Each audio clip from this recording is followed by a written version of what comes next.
Hello, welcome to the Center of Excellence for Infant and Early Childhood Mental Health Consultation Conference, Equity from the Start.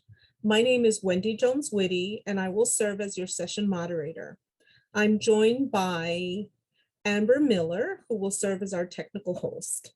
This session is being recorded. Transcription is available through the Zoom platform, and should you have any questions, please feel free to relay your questions in the chat. We will have time during the session for questions, and we hope that you will use your symbol or your reaction symbols to lodge your responses to the questions and reflections that will be asked of you during the session. So that said, I'd like to pass it over to Adriana Molina, who will start us off today. Well, good morning, everybody. I am incredibly excited to see the number of participants scrolling up in our little participant counter, but I'm incredibly disappointed to not be in a room to be able to see all of your faces at the same time. So I just want to say welcome. Thank you for being here. Thank you for taking the time to join in this morning of reflection, morning of conversation with us. And we hope that even though it's a really large group with which to do intimate reflection, that you'll allow us some flexibility and bring yourselves to the experience so that we can have this be an impactful morning for you as we support the infant and early childhood mental health consultation kickoff conference. We're really excited to be here. I want to let you know who we have on our team today. We have Desiree Yoro Yu. Desiree, move so that your hand so that they can see that you're there, and Veronica Chavez, who's also here.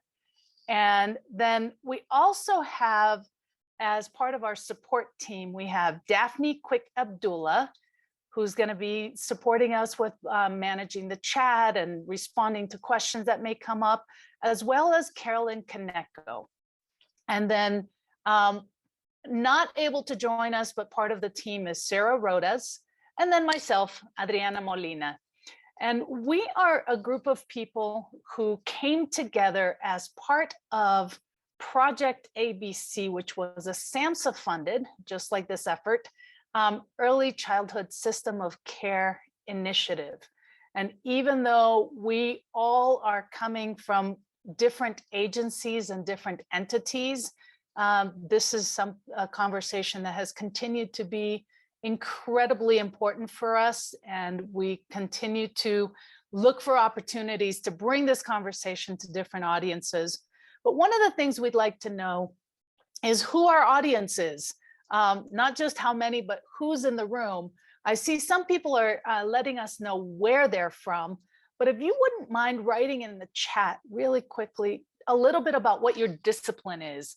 Are you early childhood? Are you mental health? Are you a family member? Are you a peer partner? Medical?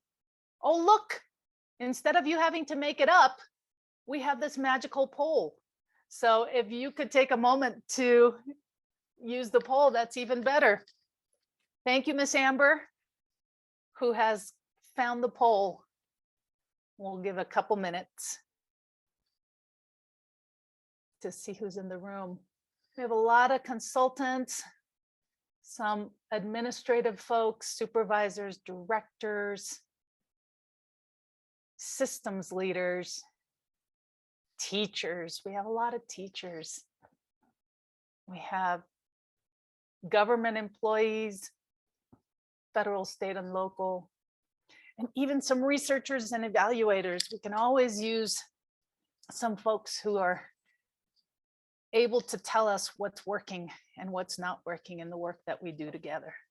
So, okay, looks like mostly consultants and early childhood teachers and practitioners, woohoo, and a lot of other folks, including a lot of supervisors and Wonderful. Well, thank you for helping us know that part of the conversation. I'm going to go ahead and the poll, and this is the results. You can see a lot of different folks. What we don't have, and isn't this the conversation and consultation, we don't have any funders. But I think that's the conversation for another presentation. So here we are. Thank you, everybody, for being here. And so I mentioned that we were all part of Project ABC, which was an effort that was based in Los Angeles. And for many, many years, we were in different parts of LA County. If any of you are not familiar with Los Angeles County, it is 10 million people small, which means there's nothing small about it. And it's divided into different areas so that we can get things done. So Project ABC was in different parts of LA County. And when we got to our final stop, which was South LA, Watts, Inglewood, that kind of general middle of the county, we wanted to create something that would highlight some of the challenges that kids who were 3 to 4 years old were having, that we could use to highlight ways to reduce stigma.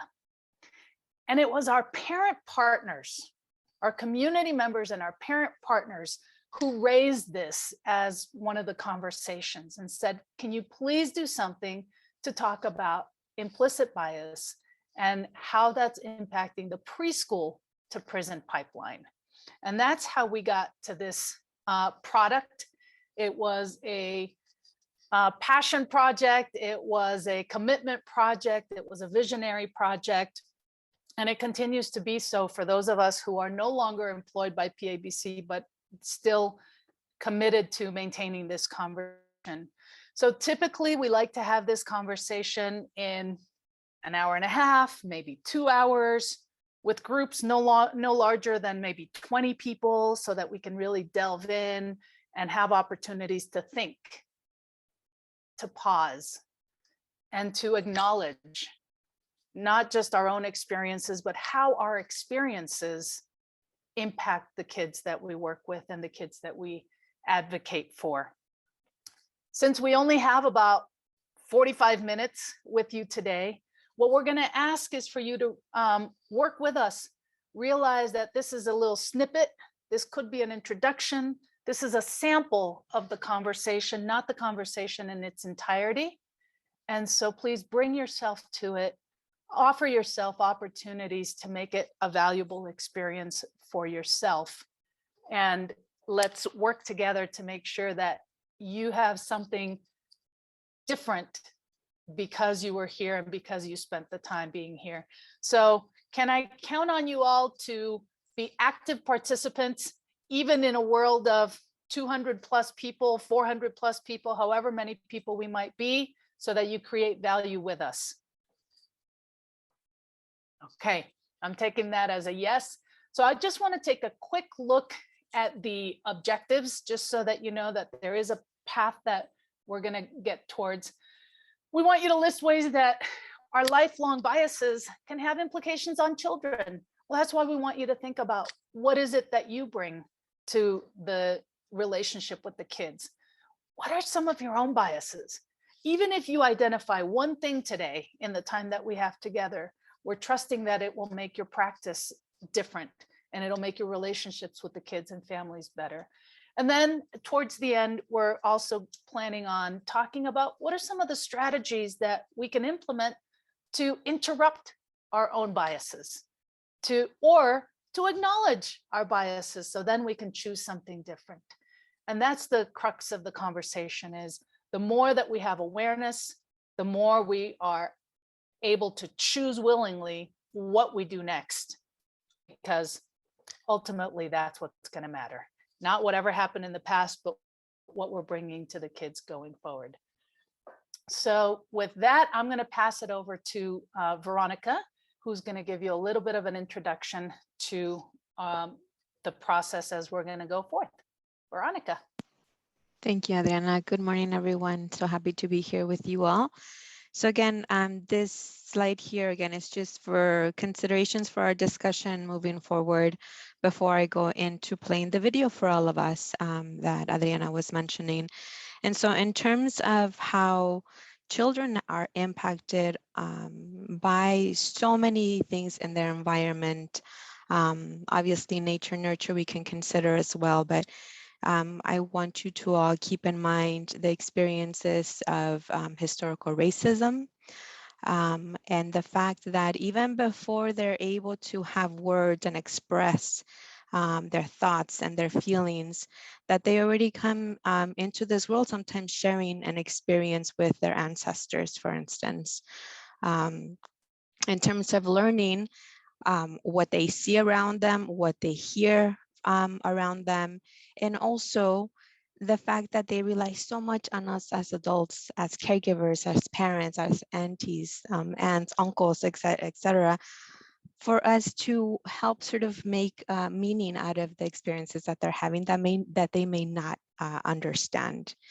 And also, as Adriana mentioned, in terms of impact and how things like experiencing racism, prejudice, implicit bias can have a lasting impact too on self-identity and what we can do to help and support with that. And also how this can be a tremendous struggle for young kids when they believe that others who don't look like them or don't speak like them or do speak like them or do look like them, and the impact that that may have on their sort of growing up experience as well. So again, just things to consider. And other things that may come up, of course, that may not be mentioned here, but again, because we have a limited amount of time, these are at least some of the things that I want you to go ahead and consider. And as I go on to this next slide, I'm just gonna go ahead and start loading the video so that it plays correctly, so there's not gonna be any sound. I'm just gonna play hit and then I'll press pause. But what I want you to keep in mind in this instance is that this video, as you will see, will carry us through the life of this young man as a young child. And I want you to think about, we normally would have some time to pause and talk about setting some ground rules, for instance, or group agreements that usually participants can share in that experience. Things like being respectful of others, being attuned to what other people may be feeling and thinking, and how our words and the language that we use may impact others. And also, we would have more time to think about what it would take for this to be a safe and reflective space for people to share as much or as little as they feel comfortable with, for people to be vulnerable if that is something that they're ready to do, but again, not necessary. But for this instance, since we don't have a lot of time, again, what I do want to make sure and remind everyone is that if anybody becomes triggered by any of the content in this video, while not explicitly violent, it is going to bring up implicit, again, this is about implicit bias, and sometimes also the actions of others that may not be intentionally harmful, but end up being harmful. And so again, we want this to be a space where if you need to step away from your computer, we encourage you to do so. Ms. Daphne Quick Abdullah and Ms. Caroline Kaneko from our team are going to be available if you want to send a private chat with them.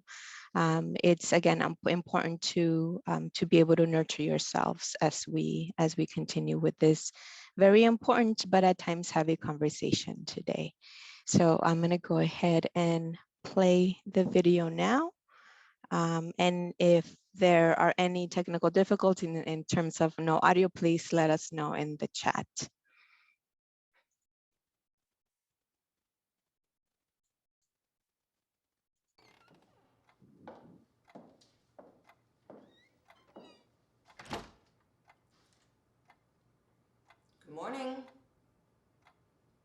How are you? Cool. So, can we talk about how you got here? Yeah, you think I got a funny looking face? I just thought it was funny. Hey kids, I'm telling you, go right here. Man, we ain't doing nothing. Go right here before I'm called cops.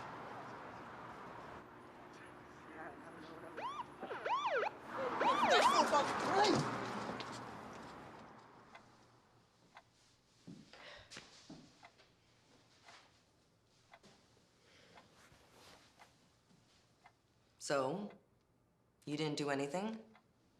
Nope. Then what's all this? Depends on who's reading it, I guess. Well, looks broken. Skateboarding, huh? Yes. Is this the first time you've hurt yourself? No, I get hurt all the time.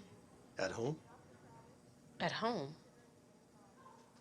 He hurt himself skateboarding at the park. Okay, ma'am. I'm gonna have a counselor come in and speak with you. A counselor? For what? He's okay. Well, I done told you them tricks were gonna put you in the hospital. I'm sorry.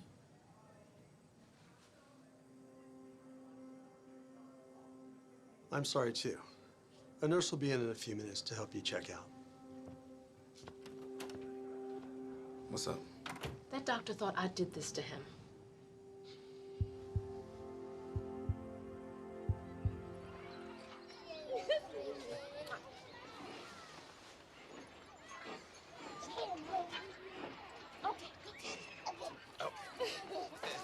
How you doing?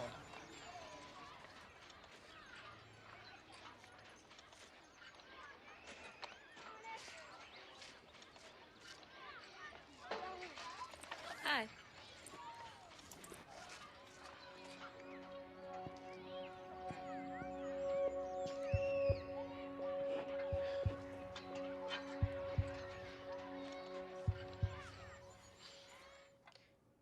It ain't fair. Fair has nothing to do with this. This is about you taking responsibility for your actions. Look, I know so many young men just like you that didn't do anything. And yet, most of them are in prison. You don't know me. I ain't going to no prison. If you don't want to end up in prison, you're going to have to get some new priorities and probably some new friends, too. Look, you're not getting any younger. You need to get an education so you can get a good job. Like you just like everybody else. You think you see, but you don't see. You see what you want to see. I see what's in this folder. It shows me what you've been doing. I ain't doing nothing. I am not doing anything.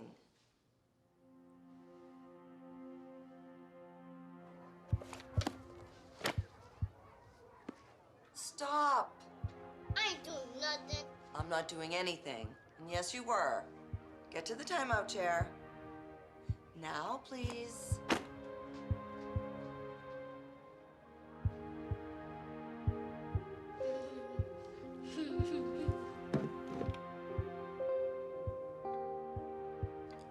I'm sorry. I am so sorry.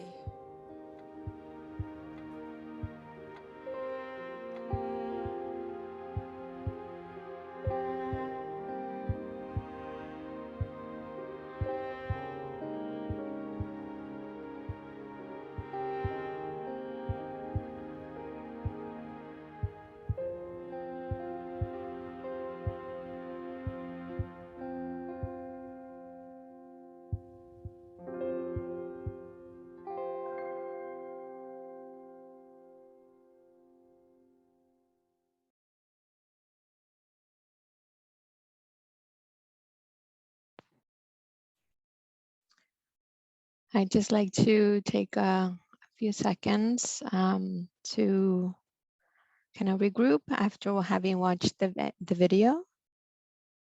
We could take a couple of deep breaths.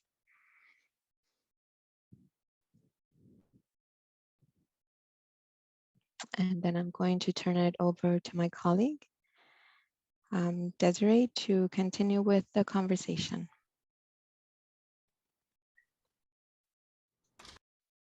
In a digital world where things are sometimes unpredictable, Desiree just got kicked out. So I'm going to step in with Veronica for a little bit till she comes in. Because the question is not just what was your experience in watching the video. The question that we'd like to have you think about is, what was the experience of the child in watching this video?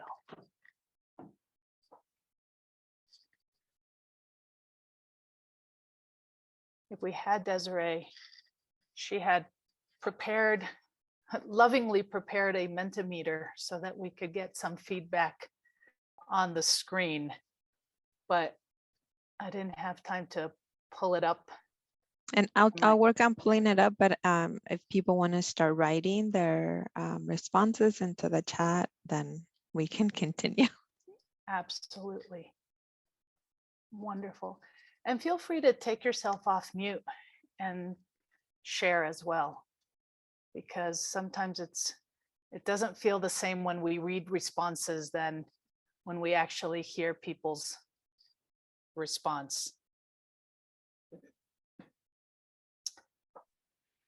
So we have, I feel like we assume that the documentation and the paperwork is the most like official and clinical representation, but that is not truly telling the child's story because he's never contributed to anything that's been written there. It's been written by someone else who has their own view of his life and not the entire story.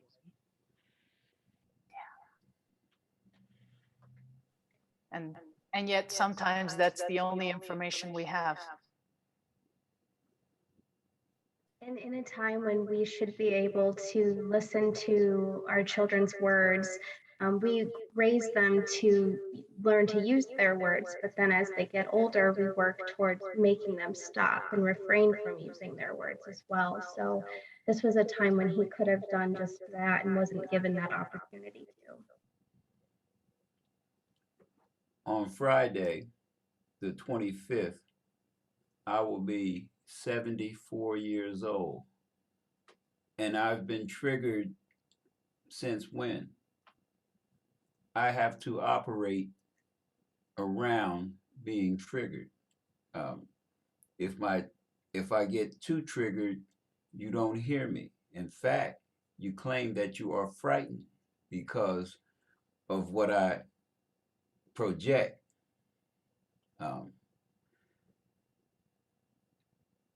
It leaves me speechless to see all you beautiful people and know that you carry some of the same stuff we saw on the screen. Now, if you're working on it, great. And I think it's important to remember that part. It's not that we don't have biases. It's what we do with them.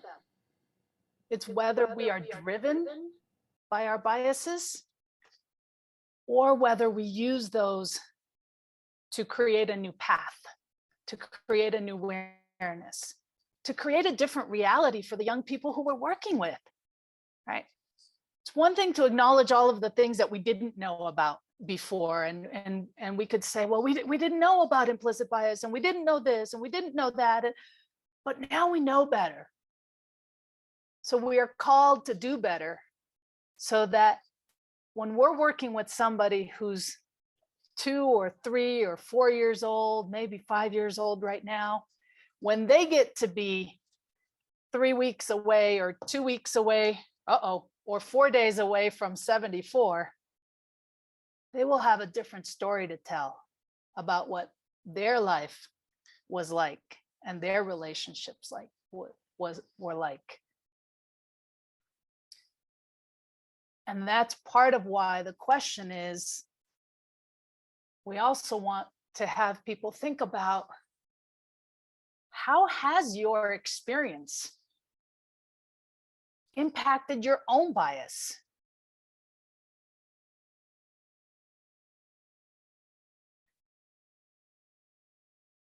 We would invite people to take a moment to think on that and share as well.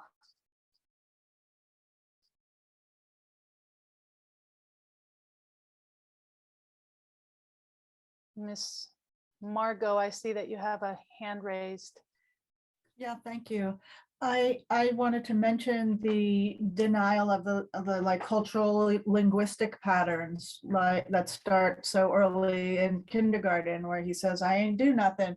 Well, like that's acceptable, and that's how the people in his community speak, and his family members and the people he's surrounded by, and making that correction to I didn't do anything, and like hearing that correction again. And how many times has he heard that correction when it's just like denying a linguistic patterns that are appropriate in his community? Yeah. So it's bigger than just denying him and whatever he's saying. It's like, it's huge. Mm-hmm. Thank you. No, thank you. Because that is ultimately just about our opinions of what, proper terminology is, or what good terminology is, right?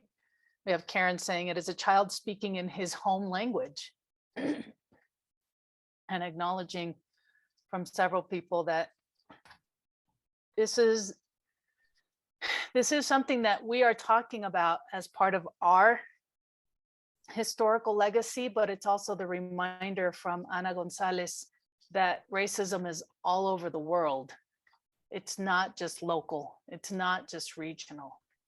And we've seen it in places where we have not just racism, but colorism and all of the different isms, right? And it's part of why it's important to have this conversation in recognition that, yes, this video shows a specific ism, right? Race-ism, black and white ism. But there are also other biases that we have. So even though it's not up on the slide as a question for reflection, it's also an opportunity that's been brought to us to think about, what are some of the other biases that you have? What are some examples of other places where people are treated differently because we other them?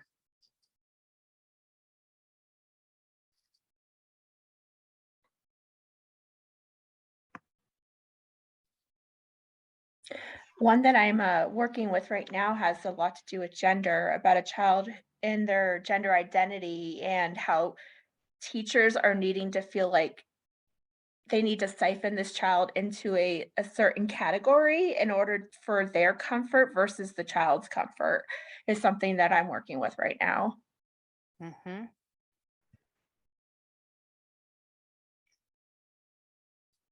That's a loaded conversation because of our own definitions and different comfort levels around what gender is and what it isn't, and what should be called what, and what behavior should be connected to what colors, and right, doesn't that get complicated?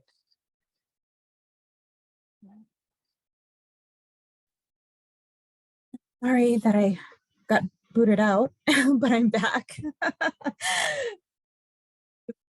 As to where we are, but I can get the Mentimeter going. Was that something that was already talked about, or? Well, we talked about the fact that it existed. Ah, okay. But I well, think it may still be worth, if we to have a visual representation, since we have such a large group. So go ahead, Desiree. Okay, so I put in the link in the chat. And here is the code if it's asking for it. And I think what will probably help is, Veronica, if you can unshare your screen so that I can get the Menti on my end. Oh, good. See, it works. Yay. So the question that was asked was, describe in one word, what is the experience of the child? And you all start to slowly input your one word that you've identified as the most predominant experience, because I'm sure we have identified many and it was probably very difficult for you to just pick the one. But as you all start putting in the word, what I'm seeing here is as there are more entries for a specific word, it gets bigger on the screen. And misunderstood is the most, the word, if you will, that you all are identifying. It's going, which is great. Other words that I'm noticing is unseen and unheard. Found. Judged. Invisible. Defeated is getting a little bit bigger as you all continue to answer. Silenced. Less than. Hopeless.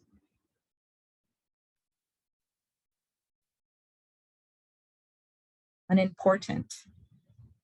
Is visible. Is getting bigger. Angry. Turn my head like this. Rejection. Silenced. Mistreated. Disrespected. Acknowledged. Not seen for who they are. Blamed. Squashed.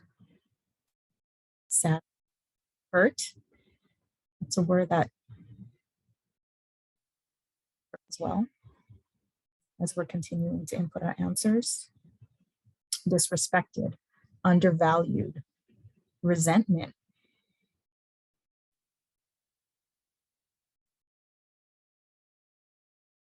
Undervalued, unvalued, othered.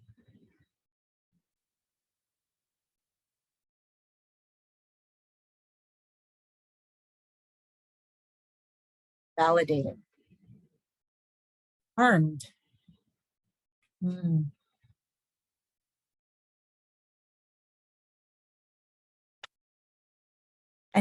even as I'm reading this, I'm starting to be a little bit activated too. So I'm wondering, as we're in this reflective space together, if you're noticing also what might be striking for you, what might be happening inside of you, and checking into just what that's like. And the parallel process here is if you're feeling some activation, we can imagine then that this young man and his family are experiencing a more profound level of activation. So if it helps to maybe be in a quiet space right now and do a little bit more reflection, please do. If it helps to maybe write out what you might be feeling, or type it out on the screen. And also just as a reminder that you can also check in with any one of us, including our support team of Daphne and Carolyn. You can do that as well.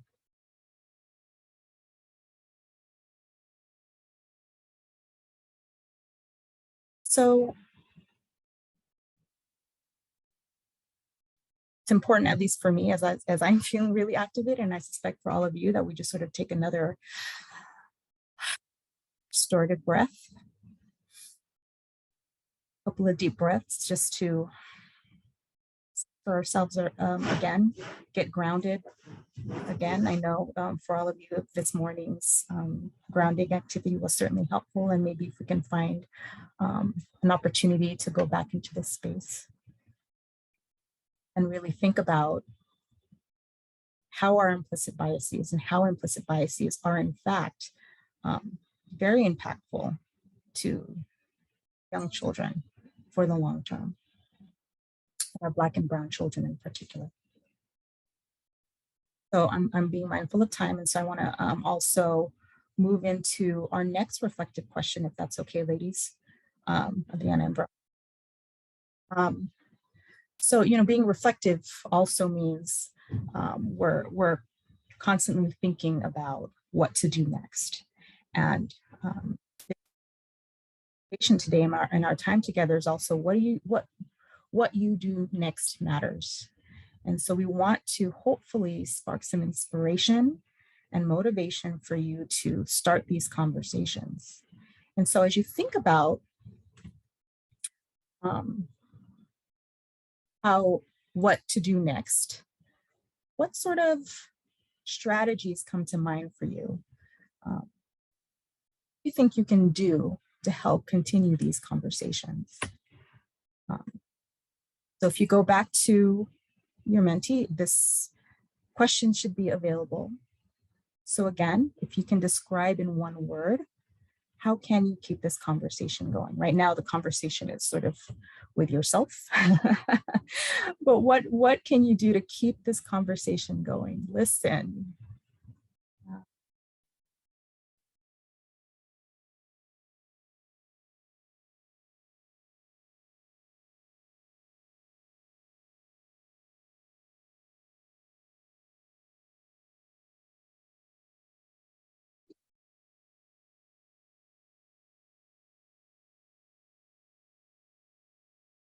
Open.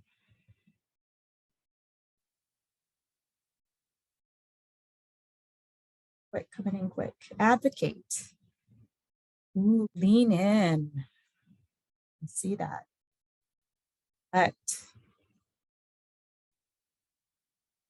Ask.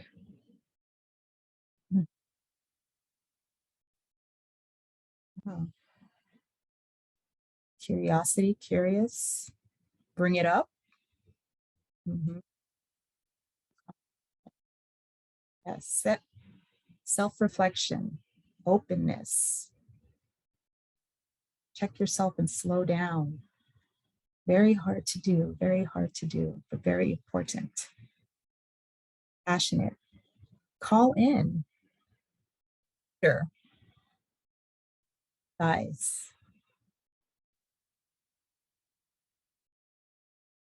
Collaborate. Push back on system. Yes. I love it. Acknowledge, learn, be open, respect, be present, protect.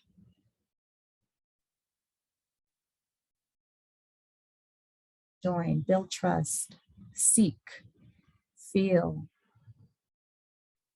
do the work, change lens.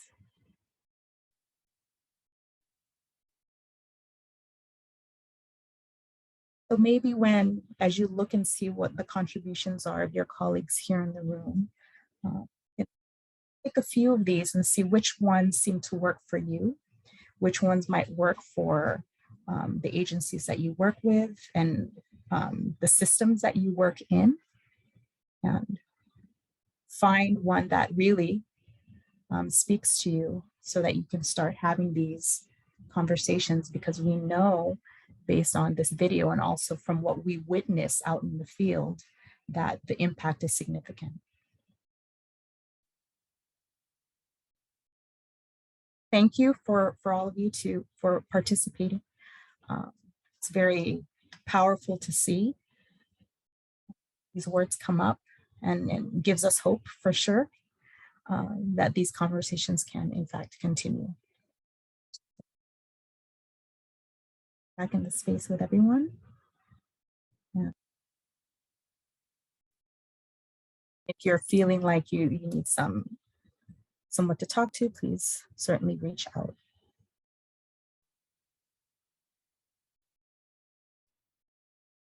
I also want to acknowledge some of the more than one word answers that came up in the chat that really talk about realizing that everybody comes background and a unique perspective, really seeing the human behind whatever we see first, realizing that even when we look behind, there's so much about somebody's experience that we don't see.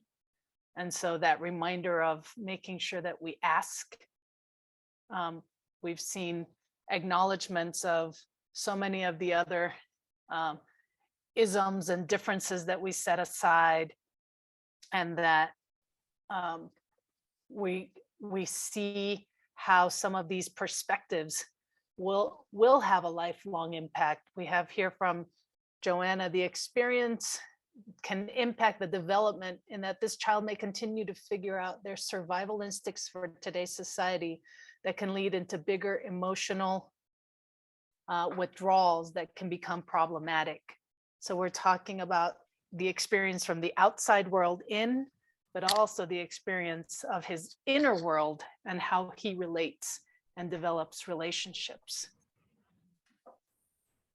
And I think it's also a good reminder to Adriana, as you're talking, that we're not always going to get it right. We're always going to have again, these conversations are difficult for a reason, and there's always opportunity for repair if there's a rupture. And I think that's the beautiful thing about relationships, and why having these conversations are important, because if we don't quite get things right, that's okay, because there is an opportunity to repair and strengthen. Yes, relationships do matter. The importance of the conversation gets to be more important than our avoidance of discomfort. So we get to step into it and make it happen. So again, like Desiree said, being mindful of time, we want to shift a little bit to acknowledging some of the, what do we do, right? What do we do with it? And some of it is keep the conversation going. If this has you think about things throughout the day, throughout the week, throughout the month, whatever it is, be willing to engage in conversations with people. And Desiree is going to smile when I say this, and be willing to have them not be difficult. I am of the belief that these conversations don't have to be difficult to be meaningful, right? I'm concerned that we make them difficult before we start. And so we need to be mindful of what's our mindset? Again, like, what's our bias about having a conversation about our biases, right? What if we made these conversations exciting? What if we use that little, butterfly in our stomach to tell us that we're on the right path, instead of feeling like we're going to fall off the rails, right? And let that guide our willingness to engage in important conversations. And know that you don't have to do it alone.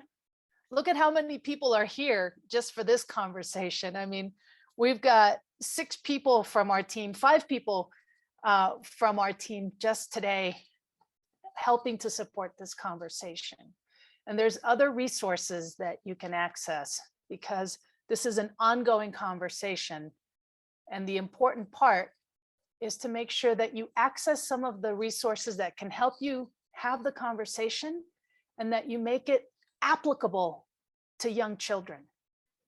Because part of the reason that we made this product, this video, this conversation, because what we made was the video, and we have an accompanying conversation or facilitator's guide. And part of the reason we made this is because everybody was starting to talk about conversations around bias and inequities, though we did this way before it was popular, right? Just because we knew it was necessary. And we realized that most of these tools were not about kids. Now we see more things that are specifically about kids. But ultimately, when we started to have this conversation and started to create this video, it was to highlight that just because they don't talk about it until they're 13, 14 and in front of, somebody's office, or because they have a file this big, that's not when it started. And because that's not where it started, that's not where we need to interrupt. That's not where we need to intervene. We need to get there as early as possible so that we can change the experiences of the kids. And so we have the question here, are these resources on the Project ABC website? So it's an interesting thing. So some of the resources, there's a lot of resources on the Project ABC website, which is projectabc-la.org. But also for this particular conversation, we would invite you to reach out to some of us on the support team, and maybe Veronica, if we can put up that last slide, or the Center of Excellence knows where to find us, because we want to make sure that folks are grounded in having this be a conversation about kids, about folks who can really make a difference, because you saw the different environments highlighting child welfare, early childhood, medical, some of those different systems where the kids are most significantly impacted by adult behaviors. So we would love to talk to you about where you'd like to use it and how we can support. If you want to have more than a 20-minute conversation, we would be happy to partner with you to look at either having some folks trained as facilitators or co-facilitate, or in this virtual world where even if one of us gets kicked out, the rest of us jump in because this is important to us. We would be happy to be part of the conversation and to support your teams no matter where you are. I know that we have a couple questions and only a couple minutes. How could a mental health consultant start these conversations? Not necessarily uncomfortable. Go, Annie. About how bias shows up in providers' work with children and families. I think some of it is doing the legwork to create a space where you can ask these conversations, right? And to create reflective spaces that feel safe. I mean, think about what we just did today. We have over 200 people in this conversation. We didn't know most of you, and yet we asked permission, we asked for your willingness, we asked for relationship. And with that, you all made some decisions about how deeply you were willing to invest and discover in this conversation. So I think some of it is just like in one of the mentee meters, it said, ask. Be willing to ask, be willing to notice, be willing to observe after you create relationship, after you create permission. So with that, I want to hand it over to Veronica and Desiree, see if they have any closing remarks before we say goodbye. Thank you, Adriana. I know that there's an additional question. Is the video available for additional viewing? And Brooke, we would definitely encourage you or anybody else who is interested in the video. So part of it is that we'd like to be able to provide a training to facilitators, co-facilitators in the future, and then you would have access to the video as well. And again, that's because these conversations can be challenging to bring up. We want to provide as much support as possible. So please feel free to take a picture or a snippet of the slide with our contact information, and please reach out to us. Thank you so much. And I just want to extend my gratitude for this opportunity to share in this reflective space with all of you, and looking forward to seeing the rest of you in the conference. And with that, have a beautiful Monday, and